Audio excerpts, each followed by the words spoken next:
आर्थिक नियोजन का करायचं आणि आर्थिक नियोजन म्हणजे नक्की का? आर्थिक नियोजन म्हणजे पहिल्यांदा मला असं वाटतं की आपले गोल आपण ठरवायला पाहिजे. वर्षाच्या शेवटी जो काही कॉर्पस तयार होईल हं.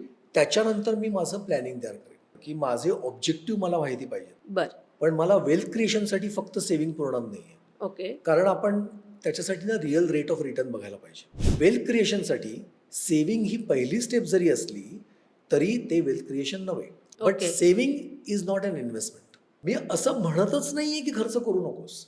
मी असं म्हणतो की वायफळ खर्च करू. नमस्कार. महा MTBमध्ये आपलं स्वागत.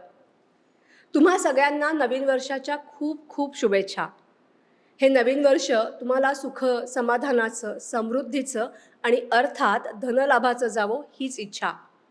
धनलाभाचं हे म्हणण्याचं कारण असं की आता नवीन वर्ष म्हटलं की संकल्पांना सुरुवात होते आणि आपण सुरुवात करतो की मी वर्षाचं आर्थिक नियोजन कसं करणार.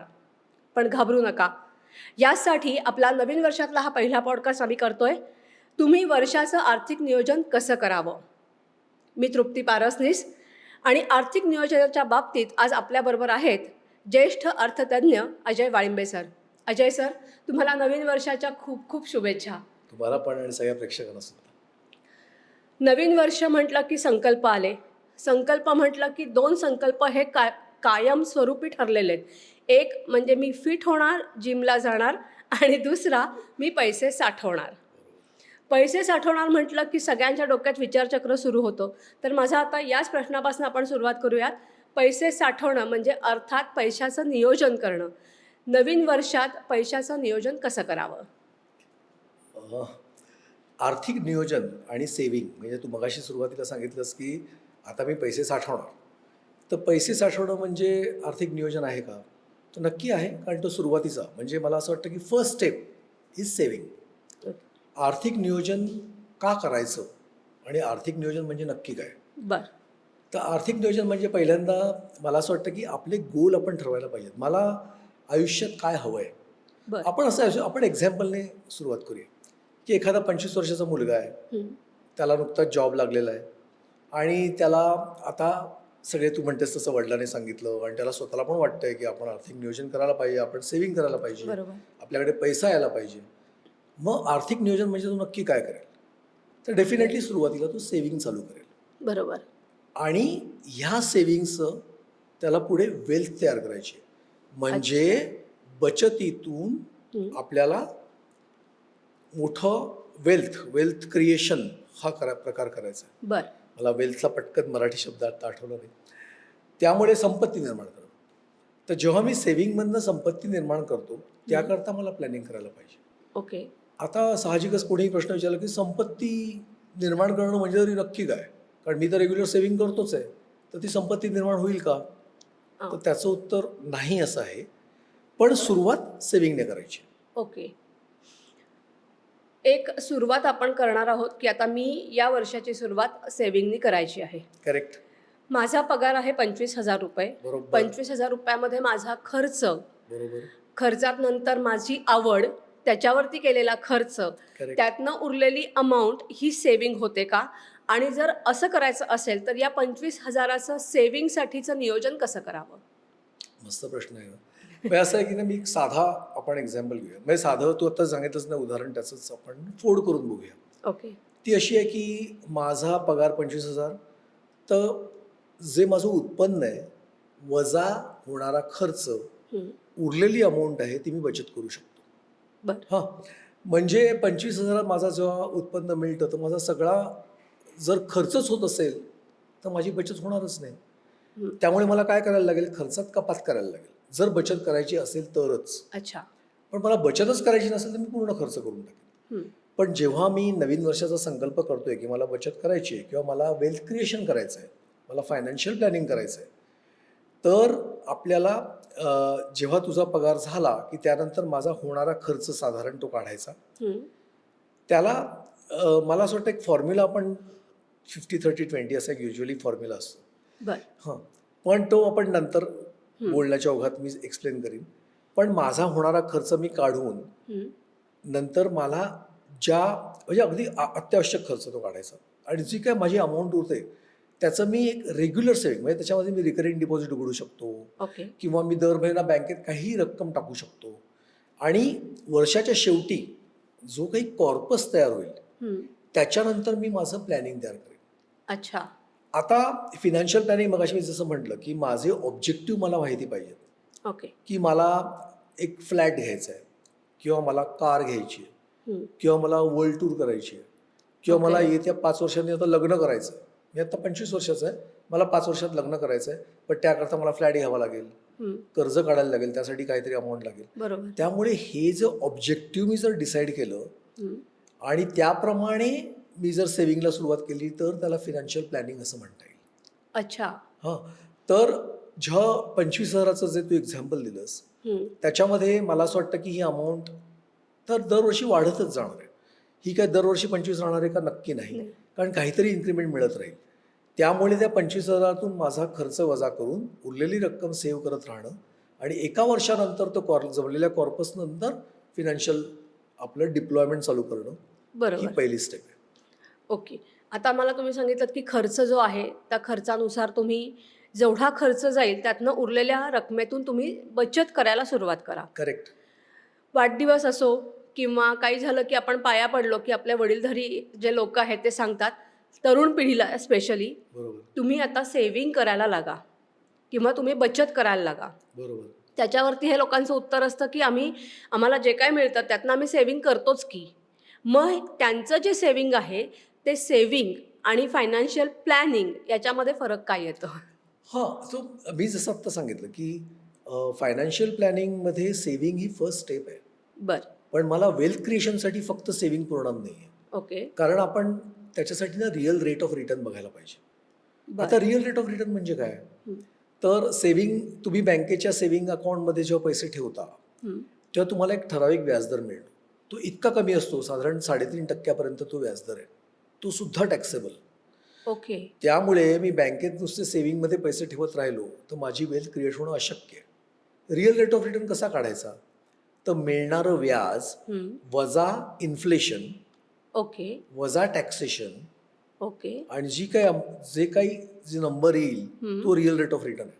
ओके. हां, आता आपण एक उदाहरण घेऊया. मी आत्ताचंच उदाहरण घेऊया की आता आपण इन्फ्लेशनचा दर पकडूया 5%. ओके. सेव्हिंगवरचा रेट ऑफ इंटरेस्ट आहे 3.5%. हां, हं. आता 3.5% वजा 5% केले तर उणे -1.5% ओके. म्हणजे मी पैसे लूज करतोय. मग ह्याच्यावर कोणतरी उपाय सांगितल्यावर तू फिक्स्ड डिपॉझिटमध्ये ठेव. हां. बँकेच्या फिक्स्ड डिपॉझिटमध्ये जर का मला रेट ऑफ इंटरेस्ट 6.5% असेल वर्षाला आणि इन्फ्लेशनचा दर 5% असेल हं. तर बँकेच्या FD मध्ये मी टाकले, मला 6.5% रिटर्न मिळणार आहेत. पण वजा 5% इन्फ्लेशन बरोबर. केलं, हं. वार्षिक इन्फ्लेशन, हं. तर मला रिअल रेट ऑफ रिटर्न आला 1.5%. ओके. त्याच्यावर सुद्धा मी टॅक्सेशन पकडलेलंच नाही. जर आपण ओके. टॅक्सेशन पकडलं हं. तर ते आणखीन कमी होईल. ओके. तुमच्या टॅक्स ब्रॅकेटप्रमाणे म्हणजे 10%, 20% किंवा 30%. ओके. त्यामुळे वेल्थ क्रिएशनसाठी सेव्हिंग ही पहिली स्टेप जरी असली तरी ते वेल्थ क्रिएशन नव्हे. ओके. पहिल्यांदा आपल्याला काय करायला लागेल? मला सेव्हिंग करून पहिलं मी एक किटी बनवेन. बर. आता जो मुलगा आत्ता नोकरीला लागलाय 1 जानेवारी 2026 पासून ते 31 डिसेंबर 2026 पर्यंत त्यांनी समजा दर महिना 5,000 रुपये सेव्हिंगमध्ये टाकले. ओके. तर त्याचे वर्षाच्या शेवटी 60,000 रुपये तयार होतील. हं. मग तो त्याचा थोडाफार कॉर्पस तयार झाला. त्यानंतर तो ठरवेल की आता मला याचं विनियोग करायचा आहे, हा पैसे आपण इन्व्हेस्ट करायचे. ओके. शिवाय त्याचा दर पुढच्या वर्षीचा पगार चालूच राहणार आहे. मग या 60,000मध्ये तो सुरुवात करू शकतो. मी थोडी अमाऊंट PPF मध्ये टाकेन ओके. किंवा मी कुठेतरी माझा टर्म इन्शुरन्स करेन. त्याप्रमाणे तो प्लॅनिंग करू शकेल किंवा मी ओके. शेअर्समध्ये इन्व्हेस्ट करेन, IPO मध्ये इन्व्हेस्ट करेन, कसंही. Okay. So first step is saving. But okay. Saving is not an investment. Okay. Saving is not an investment, right? Correct. पण सेव्हिंग करताना पगारदार लोकांची जी मानसिकता असते ती वेगळी असते बरोबर. आणि बिझनेस करणारा जो माणूस असतो त्याची मानसिकता वेगळी असते. दोघांनाही आर्थिक नियोजन करायचं असतं, अर्थात. पण दोघांचीही वृत्ती वेगळी आहे आणि त्यांचं प्लॅनिंग करण्याची गणितं बरोबर. किंवा ते समीकरण वेगळं आहे.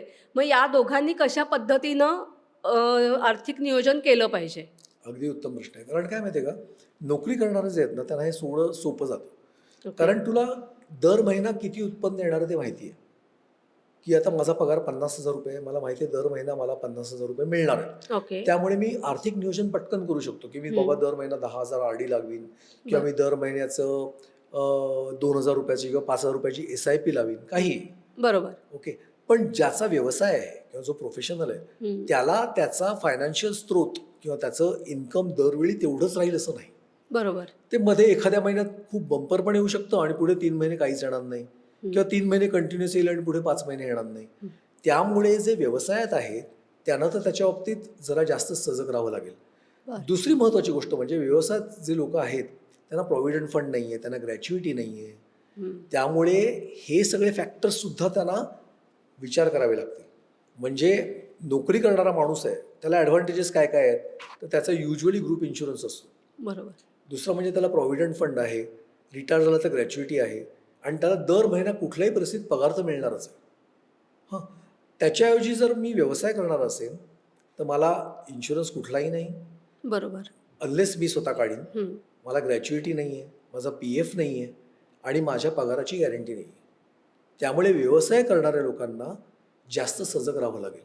ओके. कारण काही वर्षानंतर जेव्हा ते रिटायर होतील किंवा त्यांचं रिटायरमेंटचं एज होईल आपण म्हणूया 60 वर्षाचा तो माणूस झाला आणि नोकरी करणारा 60 वर्षाचा माणूस. हां, तर नोकरी करणारा जो 60 वर्षाचा माणूस आहे त्याचा PF भरपूर साठलेला आहे. त्याला रिटायर झाल्यानंतर निदान 20 लाखापर्यंत ग्रॅच्युइटी मिळणार आहे आणि त्याला एक एक रक्कम मोठी जी ग्रॅच्युइटी, PF, त्याच्यावरचं ठरलेलं झालेलं व्याज, शिवाय त्याची गुंतवणूक ही सगळी एकदम रिटायर झाल्यावर मिळेल. कदाचित पेन्शनही मिळेल, NPS बरोबर. वगैरे असेल तर.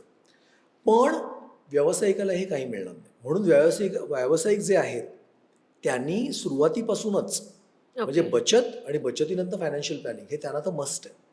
बर त्यामुळे आता मी एक उदाहरणच सांगतो तुला किंवा सांगतो खरं त्यांनी काय करतात बरेचसे लोक. तर जे व्यावसायिक आहेत त्यांना आता पेन्शन मिळत नाही. त्यामुळे नॅशनल पेन्शन स्कीम बर हा एक उत्तम पर्याय आहे ओके. ज्यामध्ये ते दर महिना काही ठराविक रक्कम भरू शकतात. हम्म. ते वयाच्या 60व्या वर्षापर्यंत ते काढू शकणार नाहीत अनलेस म्हणजे तिथे काय अगदीच मोठं आजारपण आलं किंवा काय झालं तर. पण अदरवाईज ते पैसे काढू शकत नाहीत ओके. आणि 60व्या वर्षानंतर त्यांना ते पेन्शनच्या स्वरूपात घेता येतात. ओके. ओके. पण त्याचबरोबर त्यांना एक स्वतःचा टर्म प्लॅन काढायला पाहिजे कारण ते कमवणारे आहेत. बर उद्या त्यांना काही झालं हम्म. तर त्या स्टँडर्ड ऑफ लिव्हिंगने राहण्याकरता त्यांना तेवढे पैसे पाहिजेत. त्यामुळे टर्म प्लॅन पाहिजे, हेल्थ इन्शुरन्स पाहिजे. ओके. उद्या काही आजारपण आलं, घरच्यातलं कोणाला आजारपण आलं, त्यामुळे आणखीन एक हेल्थ इन्शुरन्स पण पाहिजे. अच्छा. ह्या सगळ्या गोष्टी त्यांना सुरुवातीला करायला लागतील. फायनान्शियल प्लॅनिंगमध्ये त्यांचे हे बेसिक 3 स्टेप्स आहेत ओ. जे नोकरदार वर्गाला टाळता येतात. म्हणजे बरं. मला PFचा काही संबंध नाही आहे, मी PPF ऑफकोर्स काढू शकतो, पण PFचं माझं गव्हर्नमेंटचं आहेच. बरोबर. मला इन्शुरन्स पण माझा कंपनीने कव्हर केलेला आणि हेल्थ इन्शुरन्समध्ये पण ग्रुप इन्शुरन्स असेल, मेडिक्लेम असेल त्यात मी कव्हर आहे. त्यामुळे थोडा फायदा तिकडे नोकरदार वर्गाला. ओके. तुम्ही मगाशी असं सांगितलं की तुम्ही व्यावसायिकांनी वेगळ्या पद्धतीनं बचत केली पाहिजे आणि त्यांनी रादर सुरुवातीपासूनच केलं पाहिजे. हो. पगारदारांचा हा प्रश्न येत नाही. मगासपासून आपण बचत बचत एवढ्या एका शब्दावर बोलतोय. पण बचत आणि गुंतवणूक या 2 मधला बेसिक फरक काय? कारण मी गुंतवणूक करते आणि मी बचत करते. म्हणजे मी सेव्हिंग करते का? असा माझा प्रश्न आहे. हां. सो मी मगाशी म्हटलं की बचत म्हणजे इन्व्हेस्टमेंट नव्हे. कारण मी इथे इन्व्हेस्टमेंटची डेफिनेशन अशी घेतो की जी जी माझी वेल्थ क्रिएट करते. बचत माझी वेल्थ क्रिएट करणार नाही. हां. अच्छा. पण जेव्हा मी फायनान्शियल प्लॅनिंग करेन त्यात बचत नक्कीच थोडीफार मला ठेवावीच लागेल कारण मला ते it's like a liquid cash. मला कधीही ते पैसे काढता आले पाहिजेत. पण आता असं लक्षात घेऊया की इन्फ्लेशन, मी मगाशी जे उदाहरण दिलं रिअल रेट ऑफ रिटर्न, तर इन्फ्लेशन इज किलिंग एव्हरीथिंग. उदाहरणार्थ एक साधं एक्झाम्पल घेऊया आपण. मी कॉलेजमध्ये असताना मी आता 40 वर्षापूर्वी 40-42 वर्षापूर्वी वडापाव ₹1 होता. अच्छा. हां. आणि आज त्याचा भाव मला वाटतं 15-20 रुपये. 20 रुपये. 20 रुपये वडापाव आहे. हं. म्हणजे हाऊ मेनी म्हणजे किती इन्फ्लेशन झालंय 20 पटीने. पण हे फक्त वडापावचं एक्झाम्पल दिलं. मग तसंच कुठलंही घेता येतं तुम्हाला. हं. वडापाव असेल, भेळ असेल, अगदी जे स्मोकिंग करतात सिगरेट असेल, सगळ्याचे भाव हे सतत वाढतच राहतात. ओके. त्यामुळे मी जेव्हा रिटायर होईन तेव्हा मला माझ्याकडे किती पैसे पाहिजेत अच्छा. आणि यावेळी आता काय झालंय माहिती आहे का, दुर्दैवाने आपल्याकडे सोशल सिक्युरिटी हा प्रकार तितकासा चांगला नाही आहे. सोशल सिक्युरिटी म्हणजे काय, तर माझ्याकडे फक्त PF आणि ग्रॅच्युइटी एवढंच आपण म्हणतो, आणि जे सरकारी नोकरी आहे त्यांना पेन्शन आहे, पण खाजगी कंपन्यांमध्ये पेन्शन नाही आहे. हं. त्यामुळे सोशल सिक्युरिटी हा प्रकार पण आपल्याकडे नाही आहे. आता न्यूक्लिअर फॅमिली व्हायला लागलेले आहेत. पूर्वी कसं एकत्र कुटुंब पद्धती होती, तेव्हा कोणी ना कोणी तुमची काळजी घ्यायचं. आता तोही प्रकार नाही आहे. त्यामुळे मला फायनान्शियल प्लॅनिंग करताना, जेव्हा तू म्हणतेस की सेव्हिंग आणि इन्व्हेस्टमेंट, तर हं. मला फायनान्शियल प्लॅनिंग सुरुवातीलाच म्हणजे एवढ्या लवकर सुरुवात करायला पाहिजे, कारण येणारं इन्फ्लेशन आणि त्याकरता माझी अच्छा. लागणारी किटी ही सुद्धा मोठी पाहिजे. ओके. आज तुम्ही 25 वर्षाचे असाल, आणि आणखीन एक महत्त्वाची गोष्ट, हल्ली लोक मुलांना, आणि ते चुकीचंही नाही आहे, बऱ्याच तरुण म्हणजे जेनझी म्हणतो आपण, किंवा आता जी नवीन आणखीन हं. पुढची पिढी आहे, त्यांना लवकर रिटायर व्हायचं आहे. They don't want to work till 60. ते म्हणतात आम्हाला 45व्या वर्षी रिटायर व्हायचं. बरोबर आहे. तर मला जर 45व्या वर्षी रिटायर व्हायचं असेल आणि मी आत्ता 25 वर्षाचा आहे, तर मला फक्त 20च वर्ष काम करायचं आहे. आणि 20 वर्ष काम केल्यानंतर उरलेलं आयुष्य, पुन्हा आणखीन एक महत्त्वाचा फॅक्टर लॉन्जिटिव्हिटी. आता साधारण वय म्हणजे तुम्ही साधारण 85 वर्षापर्यंत जगता हं. ॲव्हरेज. जर मी 85 वर्षापर्यंत जगणार असेल तर, आणि 45व्या वर्षी मी रिटायर होणार असेल, मला पुढची 40 वर्ष नोकरी न करता किंवा उद्योगधंदा न करता माझी गुंतवणूक अशी पाहिजे की मनी शुड वर्क फॉर मी, ओ. आणि त्याचे पैसे मला यायला पाहिजे, आणि मला आहे त्या स्टँडर्ड ऑफ लिव्हिंगने राहता आलं पाहिजे. ओके. म्हणजे प्लॅनिंग किती कठीण आहे हे लक्षात घ्या. हे बरोबर. एवढं सोपं नाही आहे. त्यामुळे आत्ता जे जेनझी बरेच वेळा जे म्हणतात ना, की अरे यार आत्ता नाही हो, मजा आम्ही कधी करणार, बरोबर. मी आत्ता नाही तर कधी करू सांग ना. म्हणजे त्यावेळी मला असं वाटतं की 2 गोष्टी महत्त्वाच्या लक्षात घ्यायला पाहिजेत. एक तर ना, तुझी नीड काय आणि want. What okay. I want and what are my needs. माझी गरज काय आहे आणि मला घ्यायची इच्छा काय आहे, हवं असं काय हं. वाटतं. आता समजा म्हणजे कपडे मला पाहिजेत ऑफिसला जायला, मला बरोबर. शूज पाहिजेत वगैरे, दॅट्स ऑल फाईन.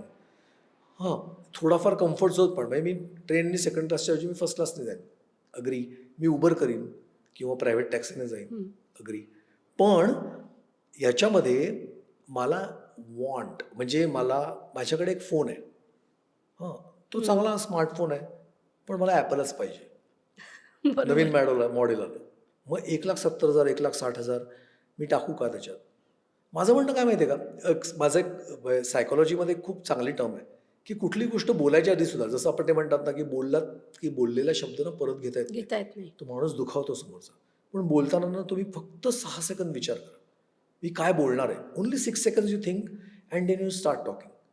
म्हणजे तुमचं बोलणं नीट होईल. त्याचप्रमाणे तुम्हाला जेव्हा कुठली गोष्ट एकदम अशी वाटते ना हवीशी, मला ॲपल घ्यायचं आहे, किंवा मी आत्ता मला एक महागडं परफ्यूम, मे बी ते 16,000 असेल 25,000 असेल, ते मला पाहिजे.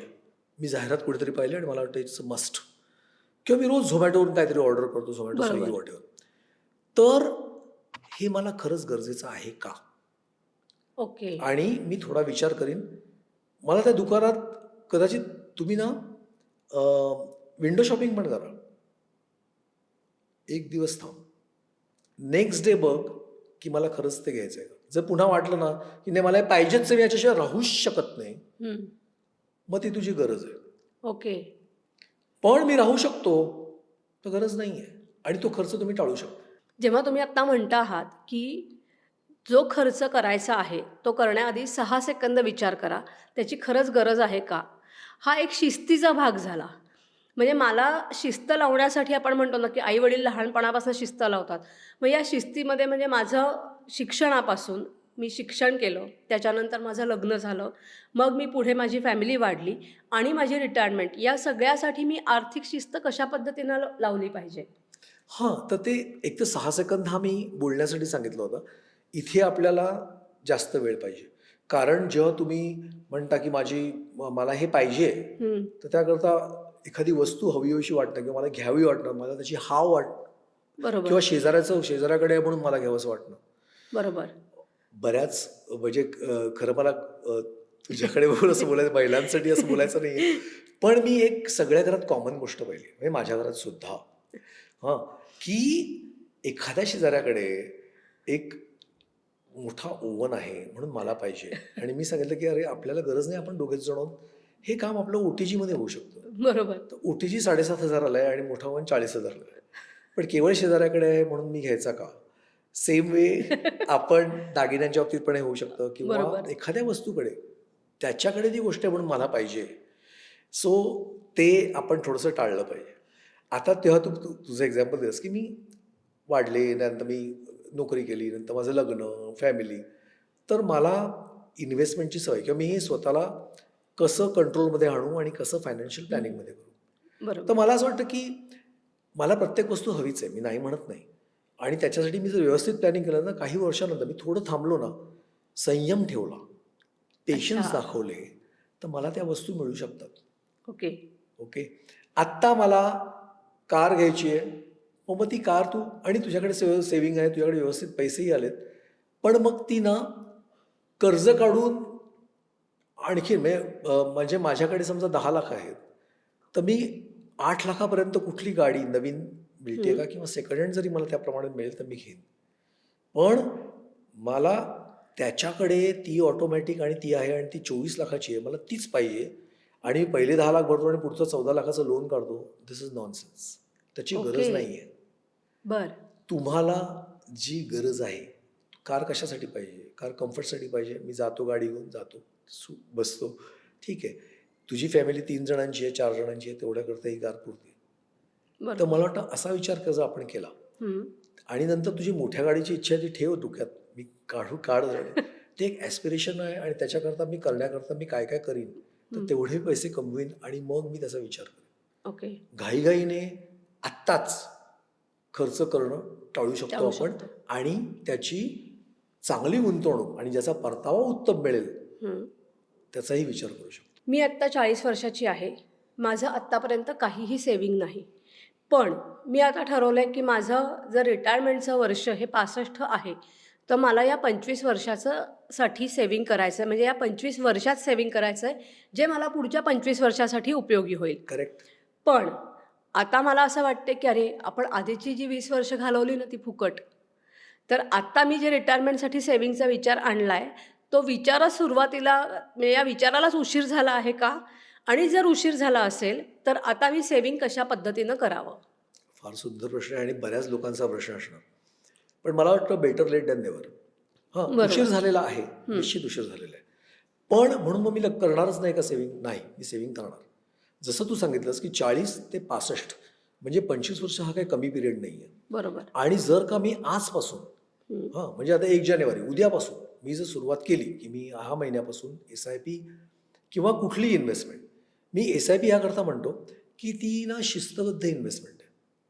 आणि म्युच्युअल फंडातली इन्व्हेस्टमेंट म्हणजे मी म्युच्युअल फंड मी मुद्दामून सामान्य जनतेसाठी याकरता सांगतोय की त्यात तुम्हाला ना शेअर्ससाठी जास्त अभ्यास करावा लागत नाही. तुम्ही कुठल्याही तुमच्या इन्व्हेस्टमेंट कन्सल्टंटकडे जा, चांगल्या स्कीम्स निवडा आणि त्यामध्ये तुम्ही SIP चालू करू शकता. आता ही जर SIP तुम्ही आत्ता चालू केलीत ओके. आणि ती दर महिना 10,000, 15,000, 20,000 जे काय तुमची कॅपॅसिटी आहे त्याप्रमाणे 2, 3, 4 स्कीम्समध्ये डिव्हाइड करून, जसं तुम्हाला कन्सल्टंट सांगेल, फायनान्शियल ॲडवायझर सांगेल, ओके. तसं करून तुम्ही चालू केलीत, नॉनस्टॉप त्याच्याकडे अजिबात न तोडता ओके. ती जर 25 वर्षाकरता केली तर तुम्हाला पॉवर ऑफ कंपाऊंडिंग कळेल. It is phenomenal. फिनॉमिनल बर. हा एकच शब्द आहे. अच्छा. म्हणजे वेल्थ क्रिएशनसाठी SIP सारखं उत्तम साधन नाही, हे आजच्या घडीला तरी मी सांगू शकतो. ओके. कारण शेवटी धोके सगळीकडेच आहेत. हम्म. पण सामान्यातलं सामान्य म्युच्युअल फंड हा तुम्हाला किमान म्हणजे मी बॅलन्स फंड जरी घेतला तरी 10% रिटर्न देऊ शकतो आणि इक्विटीमधला 18, 20, 25 कसाही रिटर्न देऊ शकतो. आपण ॲव्हरेज ना साधारण 12-14% रिटर्न पकडू शकतो. ओके. ज्यामध्ये तुमचा कॉर्पस इतका मोठा होऊ शकेल की 25 वर्ष. आणि त्यात आणखीन एक महत्त्वाची गोष्ट, त्यामध्ये ना तुम्ही शक्यतो इन्फ्लेशन आपण मगाशी बोललो, बरोबर. तर इन्फ्लेशनप्रमाणे आपल्याला SIPची अमाऊंट पण वाढवायला काहीच हरकत नसते. ओके. कारण तुझा पगार पण तसाच वाढत जाणार आहे इन्फ्लेशनप्रमाणे.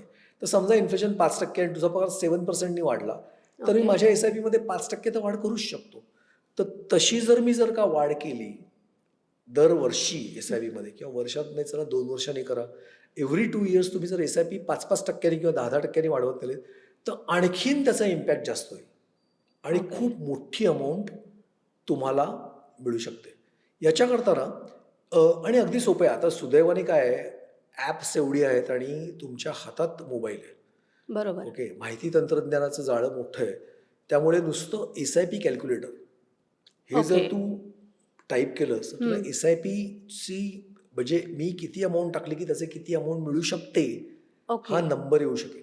बरं. हां, म्हणजे मी आत्ता जस्ट एक बघत होतो की 10 म्हणजे तुम्ही जेवढे जास्त वर्ष करता तेवढं चांगलं. म्हणून शक्यतो लवकर. आता बरं. 40 असेल तर लेट आहे मी मगाशी सांगितलं. पण तुम्ही जर तरुण असाल तर 25व्या वर्षीच तुम्ही गुंतवणुकीला सुरुवात करायला पाहिजे. बरं. अर्थात मी आता SIP हा एक प्रकार सांगितला आणि जो खूप फायदेशीर आहे निश्चित. हं. पण त्याच्या बरोबरीनेच मी आणखीन एक इन्सिस्ट करतो ते म्हणजे PPF पब्लिक बरं. Provident fund. Okay. Okay. PF नव्हे PPF. तर PPF तुम्हाला कुठल्याही सरकारी बँकेत किंवा कुठल्याही बँकेत उघडता येतो. ओके. ज्यामध्ये तुम्ही वर्षाकाठी ₹1.5 लाख जास्तीत जास्त ₹1.5 भरू शकता ओके. आणि त्याच्यावरचं व्याज हे संपूर्ण टॅक्स फ्री आहे. ओ. 7.1% आणि ते सुद्धा पॉवर ऑफ कंपाऊंडिंग कारण 15 वर्ष तुम्हाला ते पैसे काढता येत नाहीत. अच्छा. म्हणजे दरवर्षी तुम्ही भरत राहणार. 15 वर्षानंतर एक मोठी अमाऊंट तयार होते, कॉर्पस तयार होतो. पण तो मला काढायचा नाही. तो तुम्ही पुन्हा 5 वर्षाचं रिन्यू करू शकता. असं ओके. तुम्ही कंटिन्युअस ठेवू शकता. बरं. सर्वात आणखीन एक महत्त्वाची गोष्ट म्हणजे PPF हा अकाउंट अटॅच होऊ शकत नाही. उद्या तुम्ही कुठल्याही असं होऊ नये, पण कुठेही अडकलात किंवा काही झालं तरी तुम्हाला PPFला नोबडी कॅन टच. ते ओके. पैसे तुमचेच राहणार. बरं.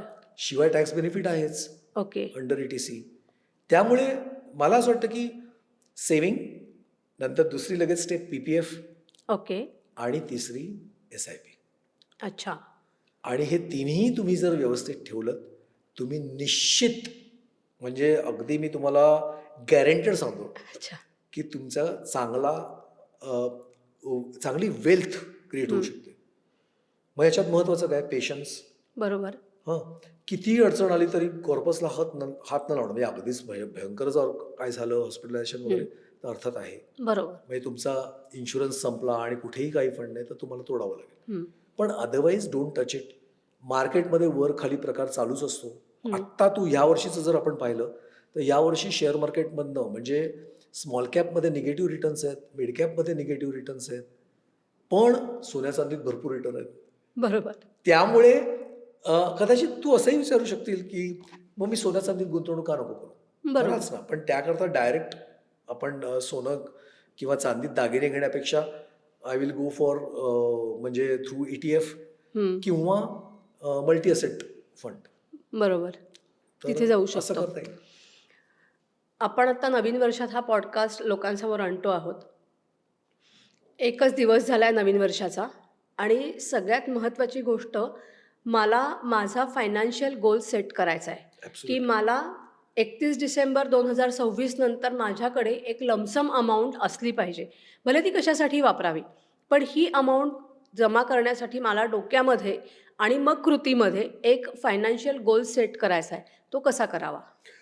मला असं वाटतं की जसं मी सांगितलं की माझा एम काय आहे, माझा ऑब्जेक्टिव्ह काय आहे, मला कशा करता ही अमाऊंट पाहिजे किंवा मी नवीन इन्व्हेस्टर असेल तर मला एक कॉर्पस तयार करायचं आहे हं.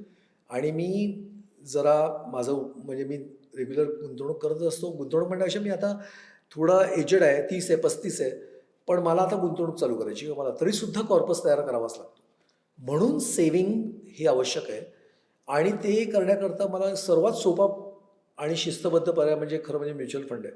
पण त्याच्याकरता मी मी इन्सिस्ट करतो कॉर्पस पाहिजे. ओके. तर कॉर्पस करता म्हणजे मी पहिल्यांदा ना RD चालू करेन, रिकरिंग डिपॉझिट. बरं. हां, मग ती काही ठराविक अमाऊंटची, ज्यात तुमचा एक ठराविक अमाऊंट तयार होईल.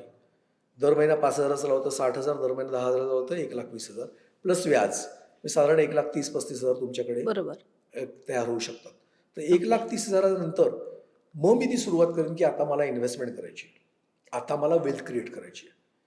हां, तर ओके. 1,20,000 हा माझा कॉर्पस जो मला कधी अडचणीला लागू शकतो. हं. त्यातले मी निदान ₹1,00,000 म्हणजे मी जेव्हा वेल्थ क्रिएशनचं म्हणतो ना, त्यात मी खूप फॅक्टर्स कन्सिडर करतो ओके. आणि करायला पाहिजेत प्रत्येकाने. त्यामध्ये सेव्हिंग अकाउंट आहे, ओके. ज्यात थोडी अमाऊंट आहे. हं.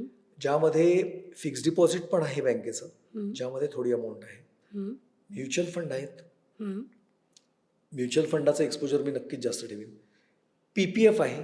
ओके. त्या व्यतिरिक्त माझ्याकडे जर का आणखीन एक्स्ट्रा कॅश असेल हं. आणि मला जर इक्विटी शेअर्समध्ये गुंतवणूक कळत असेल तर I will go for even equity okay. Investments. बरं. त्यामुळे पोर्टफोलिओमध्ये ना सर्व प्रकार पाहिजेत. मग पोर्टफोलिओमध्ये काय काय असतं तर रिअल इस्टेट. आता रिअल इस्टेट आपण ना बोलता बोलताच यावर्षीचे रिटर्न बघूया. बरं. हां, तर सोन्या चांदीने यावेळी भरमसाठ रिटर्न दिले. हं.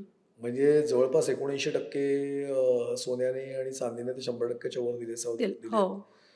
त्यानंतर तुझं फिक्स्ड डिपॉझिटने जवळपास 6.5 ते 6.5. 7%.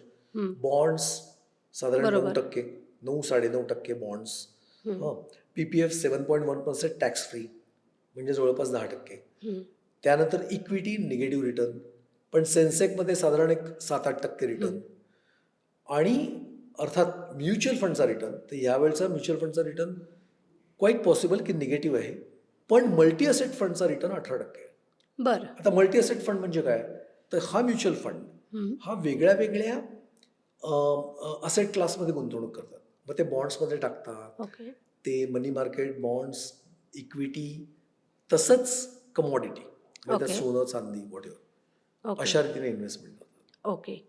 सो तुला म्युच्युअल फंडामध्ये गुंतवणूक करताना सुद्धा म्युच्युअल फंड कुठले निवडायचे आणि कसे निवडायचे याच्यावर आपण बोलू.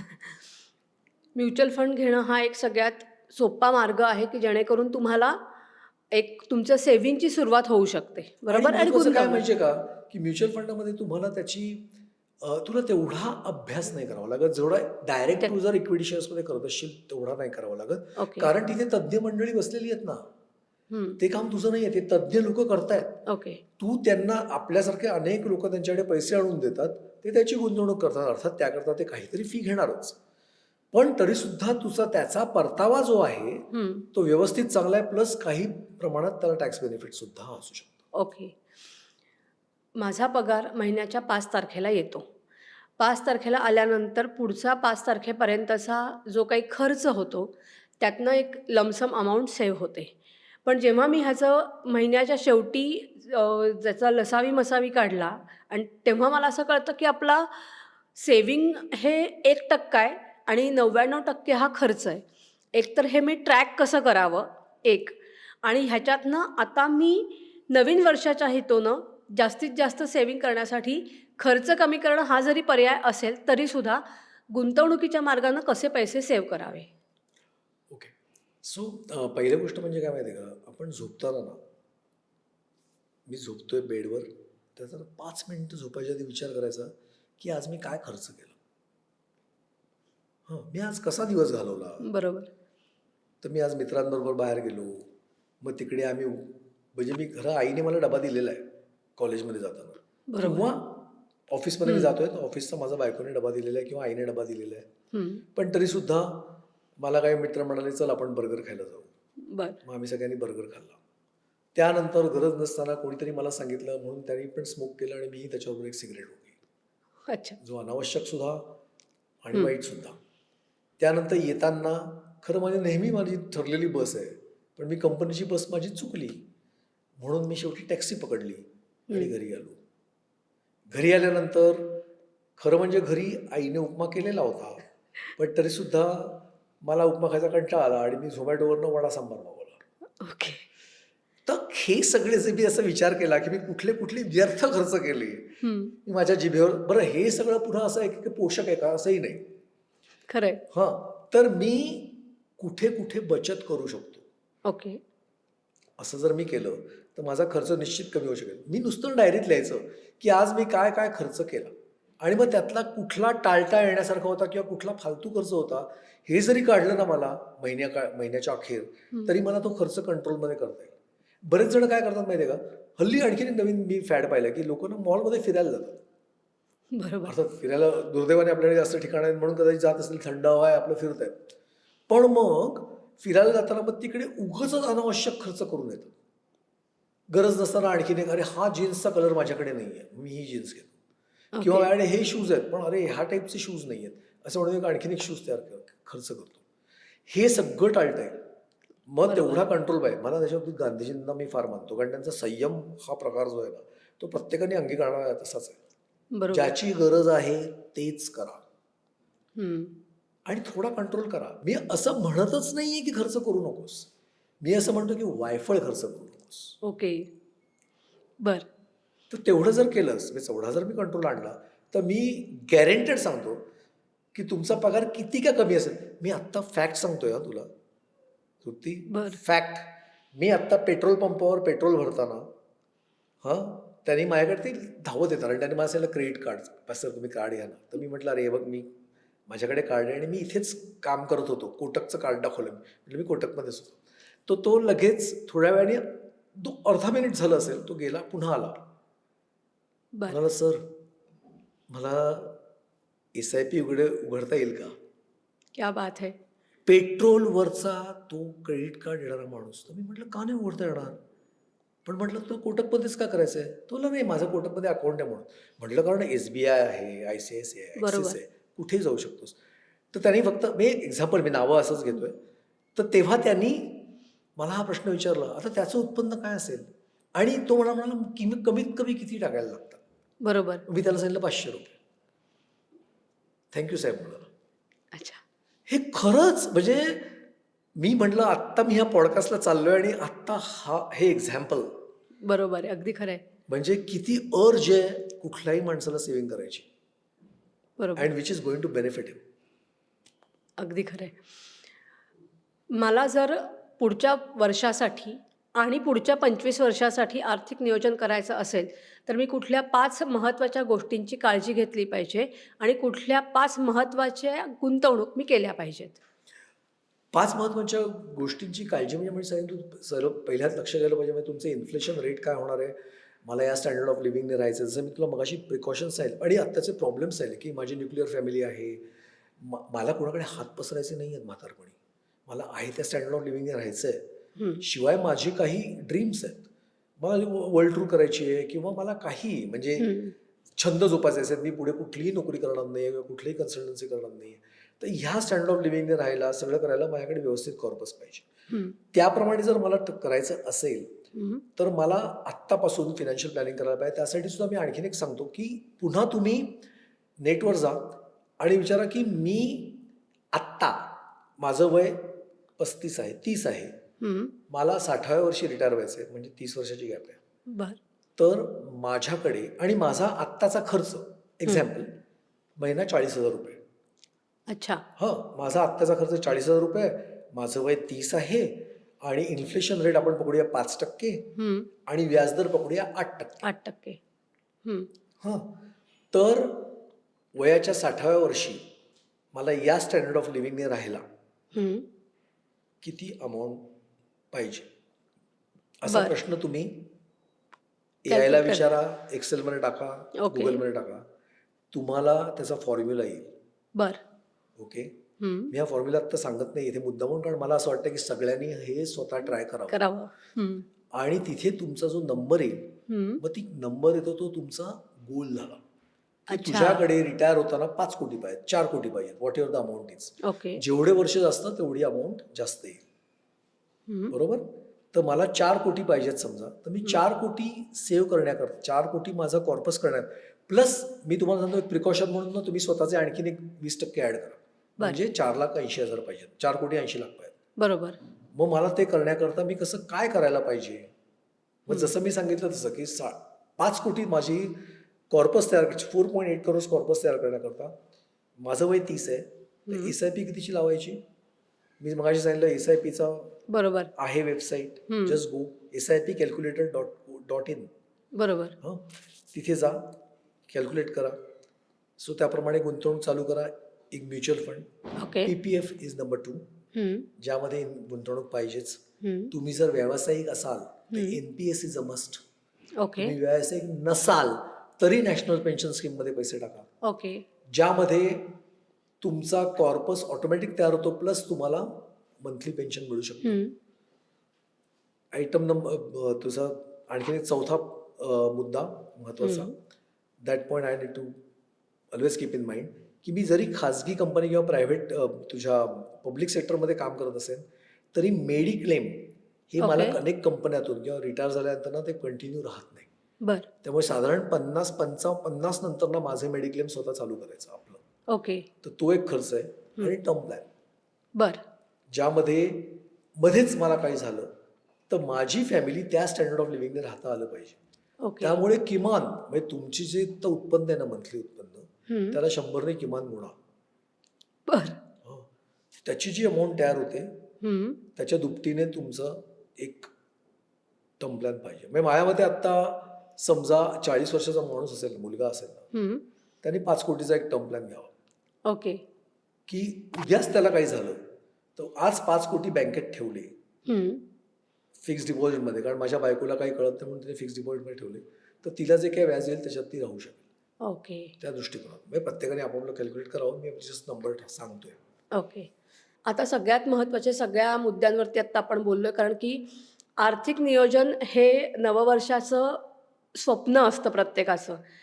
ह्याच्यात किती जण सक्सेस होतात हे माहिती नाही, कारण 31 डिसेंबर 2027ला अनेक गोलमध्ये पुन्हा एकदा आर्थिक नियोजन हे गोल नसावं अशी सगळ्यांचीच इच्छा आहे, म्हणजे जेणेकरून हे आर्थिक वर्ष सगळ्यांना सुखाचं आणि समृद्धीचं जावं. अजय सर, तुम्ही आज इकडे आलात.